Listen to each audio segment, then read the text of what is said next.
IAS ஆகணும் இல்லாட்டி IPS ஆகணும் அப்படிங்கிறது பல பேரோட லட்சியமா இருக்கும். ஏன்னா இது இந்தியன் சிவில் சர்வீசஸ்ல இருக்கிறதுலே பிரஸ்டீஜியஸான பொசிஷன். UPSC நடத்துற சிவில் சர்வீசஸ் எக்ஸாம்ஸ் ப்ரிப்பேர் பண்றதுக்காக உங்களோட காலேஜ் டேஸ் இல்ல ஒர்க்கிங் ஹவர்ஸ் இல்ல ஹவுஸ் ஹோல்ட் ஒர்க் உங்களுக்கு தடையா இருக்கா? இனிமேல் அந்த தடை இருக்காது.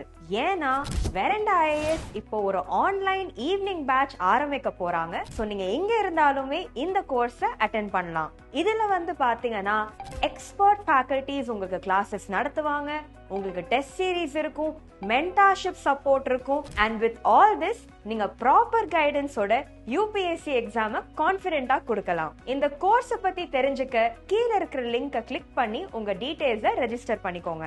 எங்களோட டீம் உங்களை காண்டாக்ட் பண்ணுவாங்க. Thank you. Hello all, a very good day to all of you. This is Vilasini from Veranda IAS and friends. இன்னைக்கு நம்ம என்ன பார்க்க போறோம்னு பாத்தீங்கன்னா the Hindu editorial analysis for the date November 26, 2025. So yes, ஒரு interesting topic from international relations பார்க்க போறோம். It's about the recent G20 meeting which took place. So missing Ubuntu. So Ubuntu என்னன்னு பாத்தீங்கன்னா it's an African shared philosophy of togetherness. Right. So in the context of why this is very important in பாத்தீங்கன்னா US had boycotted this meeting. India held the presidency, US had boycotted it, and for the first time ஒரு African country நடந்திருக்கு. It has taken place in Johannesburg, right, South Africa, and US has boycotted it. So in the context we need to understand a few things. So G20 group of 20 nations, yes, so இது ஒரு importantaana body, right? They've been meeting significantly. நிறைய decisions in the body லந்து வந்திருக்கு. And now பாத்தீங்கன்னா the recent meeting and the fact that it took place in an African country shows the importance of global south. So global south we're talking about the developing nations, right? The priority given to the developing nations over the developed countries, right? So in the context let us understand a few things. So number one, missing Ubuntu. So here we need to understand that US has boycotted this particular G20 meet, and idume பாத்தீங்கன்னா for the first time it is taking place in an African country, South Africa oda Johannesburgல நடந்திருக்கு, right? So over here பாத்தீங்கன்னா US boycotting it also shows its negligence towards encouraging other countries, and global south propagate பண்றதுக்கு this is a positive way forward. So here in the editorial நிறைய discuss பண்ணிருக்காங்க about G20, இந்தியாவோட role over here. Prime Minister பாத்தீங்கன்னா he has mentioned about something called as integral humanism, right? ஒரு shared vision, shared philosophy எல்லாம் countries-க்கு இருக்கணும், right? And how do we operate as a global entity across the world, right? And இதுக்கு நிறைய recommendations கொடுத்திருக்காங்க. We will try understanding all of this one by one. So in the context you need to understand anytime we approach an editorial ஒரு approach இருக்கு, and இந்த approach பாத்தீங்கன்னா it is called as code. CODE, code. So C stands for context, O stands for opinion, D stands for data, and E stands for editorial takeaways, right? Context, opinion, data, and editorial takeaways. So context it's about G20, and it's about the fact that US has boycotted the G20. First time ஒரு African country நடந்துட்டு இருக்கு.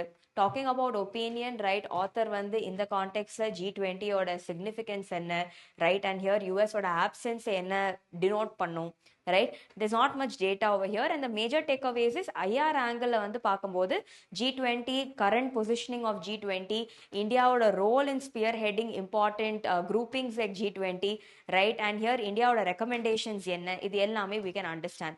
So in the context yes, number one, global south oda influence பார்த்திருக்கலாம், right? And here the African Union was included 2023 when India was having the presidency, right? அதே மாதிரி பாத்தீங்கன்னா G20 grouping is also significant because recent days வர நிறைய challenges. It could be inequality, conflicts, uncertainty. இது எல்லாமே G20 there have been elaborate discussions, right? அதே மாதிரி பாத்தீங்கன்னா if we talk about India's proposals to G20, health angle இருக்கட்டும், terrorism angle இருக்கட்டும், drug trafficking இருக்கட்டும், right? Critical minerals பத்தி இருக்கட்டும், இது எல்லாமே are some initiatives that India has put forward, meaning globally நிறைய countries இதுக்காக efforts எடுக்கணும், drive பண்ணணும், including a traditional knowledge repository, right? இது எல்லாமே இந்தியா ரொம்ப எக்ஸ்பிளிசிட்டா பேசியிருக்காங்க.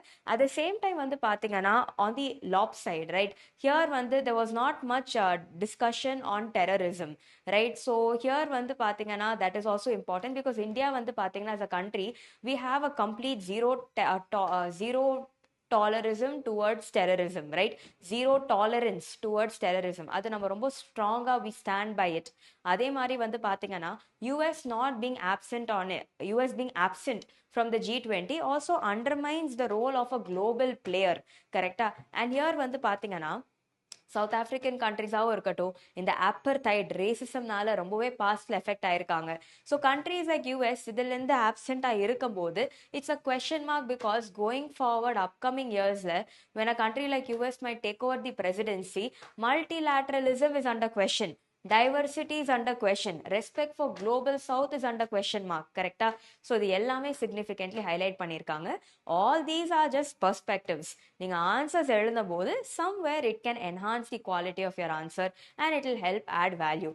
So இந்த contextல yes, global south ஓட position G20ல strengthen பண்ணாலுமே US ஓட absence பாத்தீங்கன்னா has somewhere questioned the spirit of Ubuntu. Ubuntuனா என்ன? இன்னைக்கு நம்ம யாரா இருக்கோம் is because of our shared humanity. So fraternity, promoting respect for humanity, இதுதான் is the vision of Ubuntu, correcta? I am because we are, meaning எல்லாருனால தான் நம்ம இருக்கோம்.